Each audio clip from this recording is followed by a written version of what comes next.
कि अगर नाम जप हम कर रहे हैं तो हमारी सारी कामनाएं पूर्ण हो जाएंगी, इसमें कोई संशय नहीं।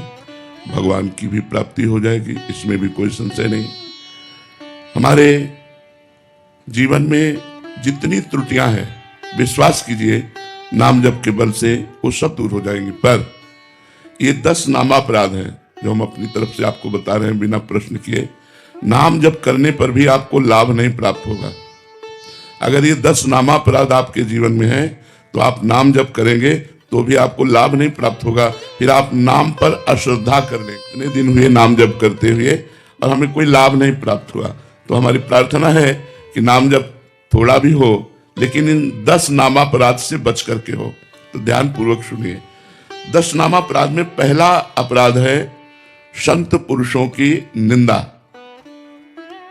सबसे पहला अपराध है, क्योंकि नामदाता कोई ना कोई संत सदगुरु ही होते हैं जिनसे हमें नाम मिला। जैसे आप राधा नाम जप करते हैं तो आपने किसी संत के मुख से सुना कि राधा नाम, आप राम नाम जप करते हैं, आप शिव नाम जप करते हैं, आप कृष्ण नाम जप करते हैं, तो किसी न किसी संत से सुना।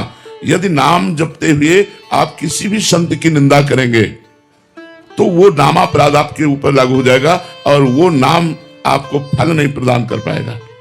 इसलिए जीवन में परदोष दर्शन, परदोष श्रवण और परदोष कथन से बचा जाए तो ये अपराध होगा ही नहीं। जैसे कोई आपके सामने चाहिए कि वो भला करे वो बुरा भगवान जाने, हमको अपने हृदय में वो बुराई न देखनी है न कथन करनी है, अपने हृदय को बुराई से बचाना है। तो हम किसी की भी निंदा ना करें। पर निंदा किए थे आवत नहीं कछु हाथ, मूर्ख पर्वत पाप को ले चल अपने साथ। पराई निंदा करने से हाथ तो कुछ लगता नहीं, पाप की गठरी बांधकर हमें नरक जाना होता है। और भक्तन निंदा अति बुरी, भूल ही करे जिन कोय, किए सुकृत बहुजन्म के छिन में डाले खोए।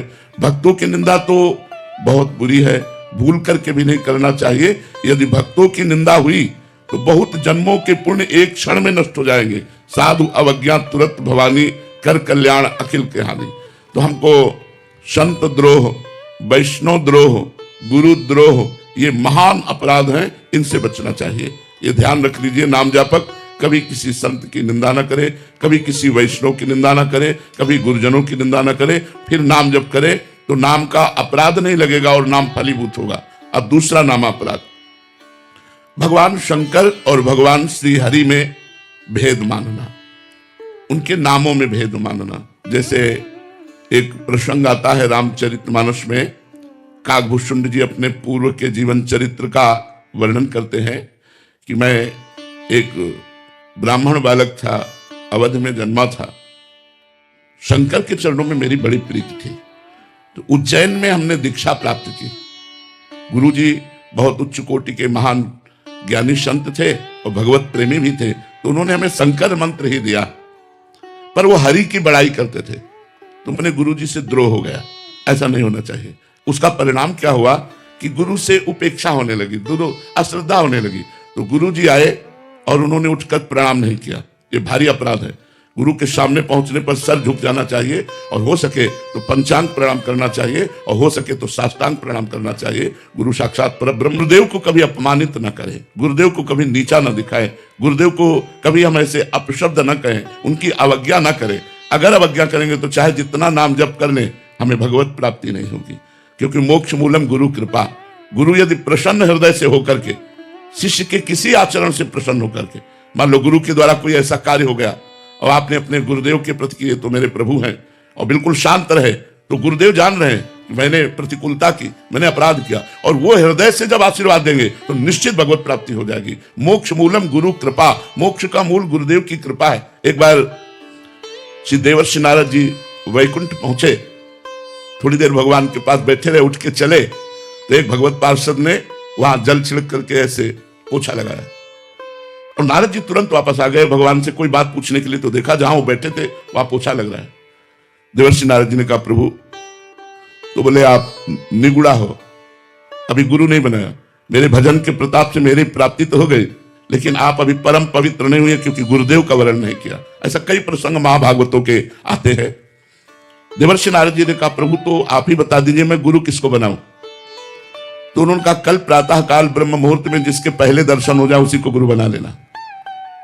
भगवान ने ऐसी लीला की कि प्रातःकाल बहंगी टांगे हुए उसमें पानी भरने के लिए जो कहा जाता है वही रूप धारण करके भगवान पहला दर्शन किया। उनके मन में क्षोभ हुआ, यार क्या इनको गुरु क्या। दूसरे दिन भगवान के पास पहुंचे, भगवान ने कहा गुरु दर्शन हुए? बोले गुरु दर्शन तो नहीं हुए, कहार के दर्शन हुए जो पानी भरने वाला। गुरु की क्रिया पर दृष्टि रखी। जाओ मैं तुम्हें शाप देता हूं 84 लाख योनियों को बार बार भोगो, जन्मों मरो। तो देवर्षि नारद जी चरणों में गिर गए और कहा प्रभु मेरा निस्तार कैसे होगा? तो उनका उन्हीं गुरुदेव से पूछो जाकर। तो दोबारा जब वहां गए तो वही गुरुदेव पानी भरते हुए दिखाई दिए। गए, साष्टांग दंडवत हुए और उन्होंने पूरी घटना बताई और कहा मेरी दृष्टि आपके प्रति दोषमयी हो गई थी, तो भगवान ने मुझे शाप दे दिया में बार बार जन्मने मरने का। प्रभु मैं कैसे इससे मुक्त हूं? तो देवर्षि नारद जी को गुरुदेव ने कैसे मुक्त किया? ऐसे अंगुली से भूमि में एक घेरा बनाया, 84 बिंदु बनाए, बोले इनमें लौट जाओ। लौट गए, बोले जाओ 84 लाख योनियों से मुक्त हो गए। गुरु कृपा एक क्षण में 84 लाख योनियों से मुक्त कर दिया।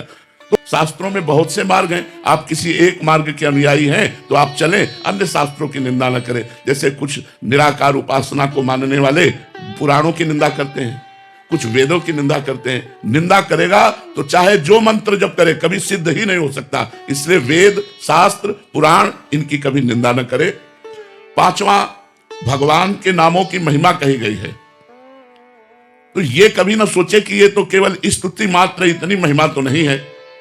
अगर नाम में अर्थवाद की भावना करे, अर्थवाद का मतलब होता है बड़ी ऊंची ऊंची बातें नाम की महिमा में कही गई। जैसे अपने लोग जब वर्णन करते हैं, नाम के समान कोई तीर्थ नहीं, नाम के समान कोई पुण्य नहीं, नाम के समान कोई ज्ञान नहीं, नाम के समान कोई धर्म नहीं, नाम के समान नाम ही है, नाम से बढ़कर कुछ नहीं है। अब उसे यह न समझे कि एक नाम लेने मात्र से त्रिभुवन का कल्याण हो सकता है, ऐसा वर्णन। तो ये न समझे कि यार ये स्तुति मात्र है, अर्थवाद मात्र है, ऐसा समझना नाम का पांचवा अपराध है, नामापराध है। छठा, भगवान के नाम से पापों का नाश होता है। सुना आपने? अब सुबह से पाप करना शुरू किया शाम तक, और शाम के बोले राम राम राम राम, कृष्ण कृष्ण कृष्ण, राधा राधा राधा, बोले पाप तो नष्ट ही हो जाते हैं। तो कह रहे हैं इस प्रकार से नाम के बल से पाप करने वाला वो छठे नामापराध को प्राप्त होता है, उसका पाप नष्ट नहीं होगा, वो नरक को जाएगा। नाम के बल से पाप नहीं करना। हमसे पाप हो गए तो नाम सब पापों का नाश कर देगा, पक्की बात है। लेकिन ये सोचकर कि ये मैं पाप करूंगा और शाम के नाम जप कर लूंगा तो मेरा पाप नष्ट हो जाएगा, तो नाम के बल से पाप करना ये छठा नामापराध है। सातवां, जैसा अभी वर्णन किया, नाम के समान केवल नाम है, न कोई यज्ञ है, न कोई तप है, न कोई दान है, न कोई व्रत है। एक आदमी नाम जप कर रहा है, एक आदमी यज्ञ कर रहा है, तो जो नाम जप कर रहा है वो परम पद को प्राप्त होगा। जो यज्ञ कर रहा है वो बहुत से बहुत स्वर्ग लोक को जाएगा, बहुत से बहुत तप लोक को जाएगा। जो तपस्या कर रहा है तप लोक, जो दान कर रहा है स्वर्ग लोक, जो व्रत कर रहा है वो स्वर्ग लोक, लेकिन जो नाम जप कर रहा है वो भगवान को प्राप्त होगा। देखो जैसे अंतिम समय अपने पुत्र नारायण को पुकारा, ना कि भगवान को, नारायण, उसी समय भगवत पार्षद आ गए और अजामिल को परम पद की प्राप्ति हुई। तो कह रहे नाम के बराबर कुछ न समझना। जब इतनी नाम की महिमा भगवान ने कृपा करके संतों से सुनाई तो आपको नाम जप का नियम ले लेना चाहिए कि आज से 11 माला जपूंगा, आज से इतना नाम जप करूंगा, उसका नियम ले लेना चाहिए। अगर नियम नहीं लेते, नाम जप नहीं करते, तो आप अपना पतन करते हैं, आपके ऊपर नवा नाम अपराध लागू हो जाएगा। और 10वां, नाम की महिमा सुनकर, सत्संग सुनकर भी अहंकार का त्याग न करना। ये पद मेरा, ये मैं और मेरे के फेर में फंसकर विषय भोगों में आसक्त होकर भगवान के नाम का आश्रय न लेना, ये 10वां नामापराध है। यदि हम नाम जापक इन 10 नामापराधों से बच जाएं तो बहुत जल्दी नाम फलीभूत हो जाए और हमारे सारे पाप नष्ट करके, सारी कामनाओं को शांत करके भगवत प्राप्ति करा दे। अगर अब इन 10 नामापराधों से कोई नामापराध हमसे बन जाए तो क्या करें? तो इसमें लिखा हुआ, नामापराध युक्ता नाम नामान्येव हरन्त्यघम अविश्रांत प्रयुक्तानि तान्यवार्थ काराणि च। अगर नामापराध बन भी जाए तो हाथ जोड़कर भगवान से प्रार्थना करें और खूब नाम कीर्तन